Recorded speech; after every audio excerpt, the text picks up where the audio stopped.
नमस्कार दोस्तों, आज मेरे साथ में है अंगद सिंह जी जो कि राजस्थान के गंगानगर से हैं और इन्होंने सीएसआर नेट एलएस क्वालिफाई किया है 42 रैंक के साथ में।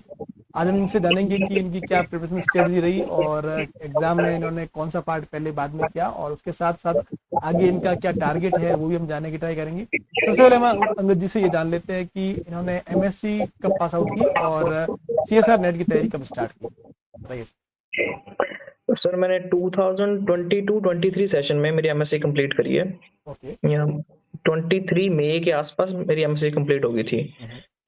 और उसके बाद सर मैंने मेरी बीएड स्टार्ट कर दी ओके। और साथ साथ मैंने नेट की तैयारी स्टार्ट करी। तो मैंने एमएससी के साथ नहीं करी लेकिन एमएससी के बाद में करी है। ओके। और Yes, एमएससी आपने कहाँ से की है? सर एमएससी मैंने लोकल कॉलेज से करी है जो एमजीएसयू यूनिवर्सिटी उसके साथ एफिलेटेड है। ओके, क्या नाम है कॉलेज का? SD Biyani PG college.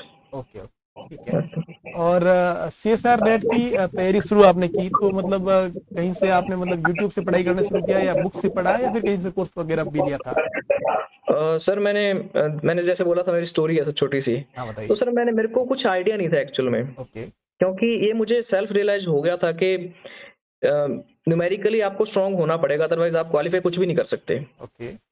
तो मैंने सर आईएफएस का बहुत ही एक शॉर्ट पीरियड के लिए कोर्स लिया था। ठीक है।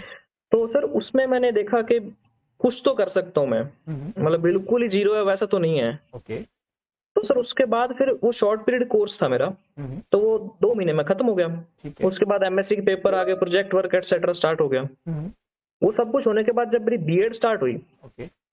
तब मेरे को लगा कि अब फुल कोर्स लेते हैं। तो ठीक है। मैंने अदर किसी कोचिंग का दिल्ली की, हाँ हाँ। वहां से मैंने सर तैयारी स्टार्ट करी। ठीक है। ओके।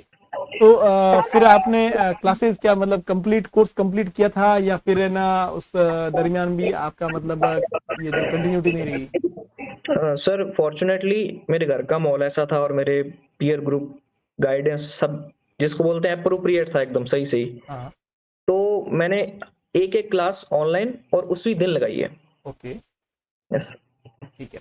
कुछ सब्जेक्ट आपने एग्जाम से पहले मतलब कितने सब्जेक्ट का टारगेट था कि मैं ये सब्जेक्ट करके जाऊंगा और कितने सब्जेक्ट आप करके गए थे एग्जाम देने के लिए? सर एज सच मैंने भी जैसे और इंटरव्यू देखे थे तो उनमें सभी बच्चे बता रहे थे। हम्म। सर मेरे साथ ऐसा था कि जो मेरा बैच था कोचिंग का, वो आप समझिए 3 या 4 दिसंबर को खत्म था 2023 में। ठीक है। और पेपर था 28 या 27 दिसंबर को, आई गेस 2023 को। ठीक है। ठीक है। मेरे पास सर इतना टाइम ही नहीं बचा हम्म। कि मैं सोच पाऊं या मेरी कौन सी तैयारी है क्या नहीं है। हम्म। मैंने सारे 9 के 9 सब्जेक्ट करे थे। ओके। पर्टिकुलरली किसी एक पे ध्यान नहीं दिया मैंने। ठीक है। जितना हो पाया वो मैंने उतना कर लिया। ओके।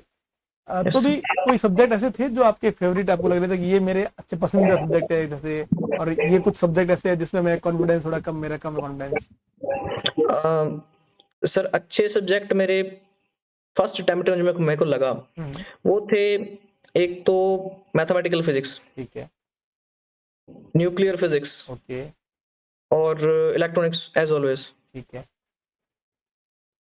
ओके, और बाकी के सब्जेक्ट में आपको थोड़ा सा अलग? बाकी बाकी में सर ऐसे था, मेरे को उनकी थ्योरी क्लियर थी लेकिन न्यूमेरिकली मैं इतना स्ट्रांग नहीं हो पाया था उसमें। ओके। तो ऐसे एटॉमिक मेरी ठीक थी हम्म।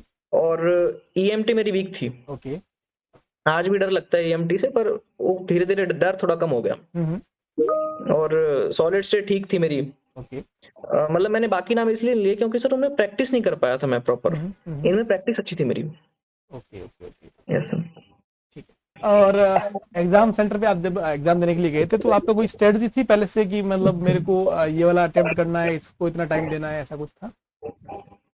आप इस अटेम्प्ट की पूछ रहे हैं या सारी जर्नी का पूछ रहे हैं सर? मतलब आप भले इस बार का बता सकते हो या फिर पिछली बार आपने क्या स्ट्रेटजी रखी थी कि मैं पहले मेरे को ये पार्ट करना, इस बार आपका कुछ अलग था, ये बता दीजिए आप। मैं सर सम अप करूं, हम्म। 2 पार्ट में बताता हूं मैं। ठीक है।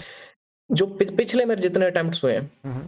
तो उनमें मेरी सिर्फ एक कमी रही है क्वेश्चन प्रैक्टिस की, या पेपर से पहले पहले हम्म। कभी टाइम नहीं मिल पाया, कभी क्वेश्चन प्रैक्टिस, सारा घूम फिर के क्वेश्चन प्रैक्टिस ठीक है।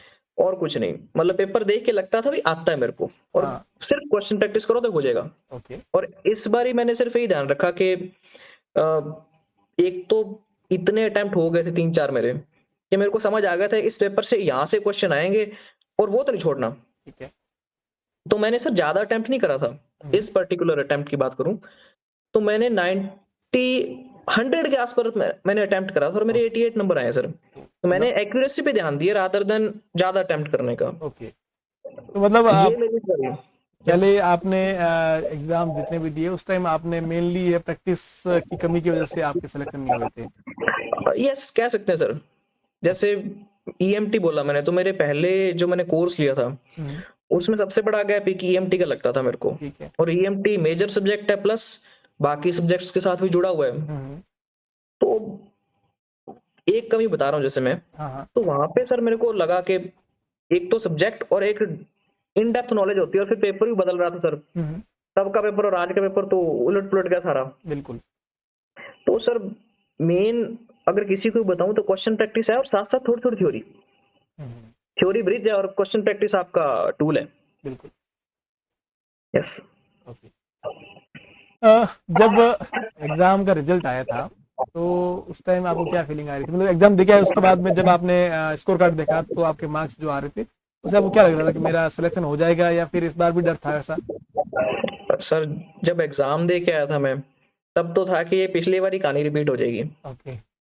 सर जैसे आपको ध्यान है कि 2025 में 3 एग्जाम हुए एक साथ, बिल्कुल। 3 4 4 महीने के बाद, और पहले 2 एग्जाम मेरे बीएड के चक्कर में खराब हो गए थे। ठीक है। और नंबर उनमें ज्यादा थे। मेरा रैंक इंप्रूव हर बार हुआ है। अगर परसेंटाइल से देखते तो रैंक मेरा हर बार इंप्रूव हुआ है। तो वहां पे मेरे को ये था नंबर इस बार भी वैसे ही आए। पेपर सौखा, मैं कहा यार पता नहीं क्या हो गया अभी इस बार फिर से। मैं ज्यादा इस बार लोड नहीं लिया। ओके। फेलियर से बंदा हो जाता है वैसे थोड़ा सा भी, ठीक है कोई नहीं, सही बात इतना पास पहुंचना छोड़ना नहीं है। है। तो जब स्कोर कार्ड आया तब मेरे को समझ आया भी इस बार कुछ तो शायद हो सकता है। ओके। थोड़ा सा और पास से चुके हैं, दूर तो नहीं गया ज्यादा। बिल्कुल। और आईएफएस का जो क्वालिफिकेशन प्रेडिक्टर था वहां पे मैंने 2 3 बार डाल के देखा, लेकिन फिर भी वो एलएस में तो आ ही गया था। मैं कहा चलो कुछ होएगा। अच्छा। देन रिजल्ट आया, मेरे को था कहीं लास्ट में पढ़ाऊंगा। वैसे मेरा ओवरऑल हमने रैंक, एक कट ऑफ का वीडियो बनाया था जिसमें हमने एक्सपेक्टेड कट ऑफ बताई थी लगभग। सर एक्सपेक्टेड कट ऑफ में जो एक्सपेक्टेड वर्ड है वो डराता है, जिसके फेलियर हो वो तो डरता ही डरता नहीं है। नहीं, पर उसमें मैं हमेशा एक लाइन बोलता हूँ कि 99% यही रहेगा। हाँ। एक्सपेक्टेड है पर 99% यही रहेगा। तो सर मेरा एक्चुअली पॉइंट 1 पॉइंट 2 से भी रह गया था। हाँ। तो वो कुछ समझ नहीं आता तब तो फिर। बिल्कुल सही बात है, और मेरा भी ऐसा हो रखा है। और ओपन कैटेगरी में पंगा है सर ये हाँ। पर्टिकुलरली, वहां पे कट ऑफ का गैप बढ़ रहा है पता नहीं क्यों। हाँ। हाँ। और जब इस बार रिजल्ट आया तो मेरे को लगा कहीं पढ़ाऊंगा लास्ट में कहीं पे, क्योंकि मेरा जो ओवरऑल रैंक है वो 293 है या 292 ऐसा कुछ था। हाँ। हाँ। और जो 45 है मैं कहा चलो भाई कुछ तो मिलता ही बंदे के काम करेगा। बिल्कुल तो दैट बिल्कुल। Was the feeling. अब आगे क्या प्लान है आपके? सर आगे के प्लान, एक्चुअल में मेरे को लग रहा था मेरा नेट होएगा नहीं कभी। अच्छा। इतना पास आएगा तो थोड़ी नेचुरल है, बंदा थोड़ा डरता है हिलता डुलता है। हाँ। मैंने सर सोचा था कि चलो कुछ ना ऐसे ही तो फिजिक्स को ब्रॉड करते हैं। सही बात। तो मैंने आरपीएससी पीजीटी के लिए बैच लिया था एक अदर कोचिंग से। ठीक है। जयपुर की बहुत अच्छी कोचिंग है। नाम ले दूं सर मैं? नहीं, मुझे आइडिया है, मुझे पता है वैसे। ठीक है। हाँ। तो सर बहुत रिप्यूटेड अच्छे टीचर हैं और टीचर सारे ही अच्छे होते हैं। बिल्कुल सही बात। जैसे मैंने बताया तो आप मेरी जर्नी में आपका कंट्रीब्यूशन भी है स्टार्टिंग से, तो सारे टीचर का कंट्रीब्यूशन है। एनीवेज, तो मैंने सर पीजीटी का कोर्स ले लिया रादर देन नेट रिपीटर का। हाँ। आरपीएससी पीजीटी का ले लिया, वो बहुत बड़ा सिलेबस है वो वैसे ही। बिल्कुल बड़ा। तो मेरा ये चल रहा है अभी फिलहाल। और अभी मैं उसको छोड़ूंगा नहीं, अभी उसको कंटिन्यू अभी कंप्लीट करके एग्जाम भी फिर तो कुछ है कुछ टाइम सोचूंगा। बाद में। हाँ जी हाँ जी, मई में इसी एग्जाम जून है। में है, जून मई में है सर। हाँ। तो फिर और फिर सर से नेट देने का मूड है जून में? 100%। और क्या गलतियां हैं जो इस बार इम्प्रूव करना चाहोगे आप एग्जाम में? सर गलतियां इन द सेंस, एक तो थोड़ा सा डरना कम है। हाँ। कि आता है तो करो। और स्पेसिफिकली गेट में जैसे नेगेटिव मार्किंग ज्यादा है, 1/3 की है।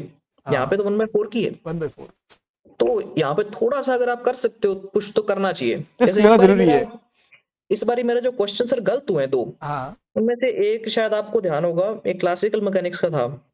इसमें टेंशन के आसपास कुछ था कि जैसे एक तीर कमान में वो उसको खींच के छोड़ दिया है। ठीक है।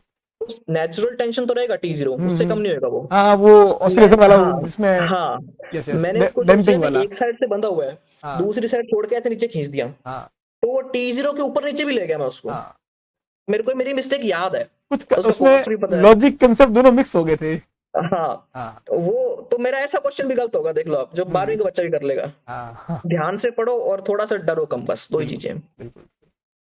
और ओके। बैकग्राउंड में प्रैक्टिस अच्छी की हो बस, और तो और कुछ आप नहीं। इस बार प्रैक्टिस पे मेन फोकस रहेगा या फिर रिवीजन का भी रहेगा? तो सर रिवीजन तो देखो, अब हो फुल गया है। नोट्स मैं पढ़ता हूँ, नहीं हाँ सर फुल नोट्स पढ़ता हूँ, हर बार ही कुछ ना कुछ मॉडिफिकेशन हो जाता है ठीक शॉर्ट है। नोट्स में भी। हाँ हाँ। जब फुल नोट्स के बाद शॉर्ट नोट्स पे आता हूँ तो मॉडिफिकेशन हर बार होता है कुछ ना कुछ। हम्म, मेन है क्वेश्चन प्रैक्टिस को कॉम्प्रोमाइज ना करते हुए बैलेंस मेंटेन करना बस। ओके। यस। ठीक है अंगद जी, आपसे बात करके बहुत अच्छा लगा मेरे को। Yes sir. और आपने जो भी सजेशन दिए ये बच्चे फॉलो करेंगे, और ये भी अपनी सफलता में इसको कुछ ना कुछ इसका यूज लेंगे।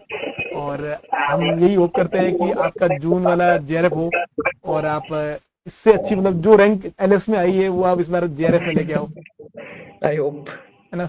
तो यस सर। दोस्तों ये हमारे साथ में थे अंगद जी, जो कि राजस्थान के श्री गंगानगर से हैं, और इनका नेट एलएस हुआ है, रैंक 42 है आई थिंक एलएस की। और जो भी इन्होंने सजेशन दिए आप इनको फॉलो कीजिएगा।